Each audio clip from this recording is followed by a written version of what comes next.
Herrgott schon vom ersten Tag die Welt. Danach hat er den Adam hergestellt.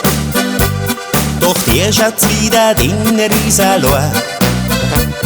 Der Herrgott fragt sie, was kann ich da tun? Aus seinen Rippel er die Eva schnitt. Das Mandel springt in die Luft vor lauter Klick. Ich dank dir sakrisch, ja für die schöne Frau.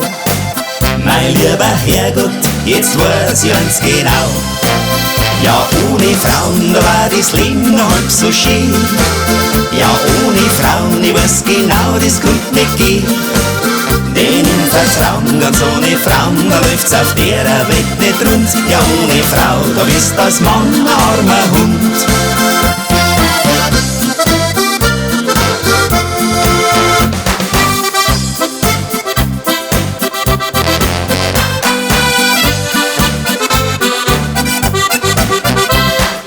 Viele tausend Jahre sind schon vorbei, doch geändert hat sich nix seit der Zeit. Das eine ist ganz sicher und gewiss, dass ohne eine Frau ein Mannsbild gar nix ist. Das Beste, was der Herrgott je hat gemacht, das waren die Frauen, ja da gibt's gar keine Frage. Sie sind so grübig, so lieb, sie sind so schön. Wer eine hat, der kommt mich gut verstehen. Ja, ohne Frauen, da war das Leben noch halb so schön. Ja, ohne Frauen, ich weiß genau, das kommt nicht gehen. Denn im Vertrauen, ganz ohne Frauen, da läuft's auf der Welt nicht rund. Ja, ohne Frau, da bist du als Mann ein armer Hund.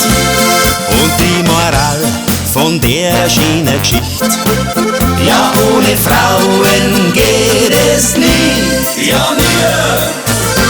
Ja, ohne Frauen, da war das Leben noch halb so schön. Ja, ohne Frauen, ich weiß genau, das kommt nicht gehen. Denn im Vertrauen, ganz ohne Frauen, da läuft's auf der Welt nicht rund. Ja, ohne Frau, da bist du als Mann ein armer Hund. Denn im Vertrauen, ganz ohne Frauen, da läuft's auf der Welt nicht rund. Ja, ohne Frau, da bist du als Mann ein armer Hund. Ja, ohne Frau, da bist du als Mann ein armer Hund.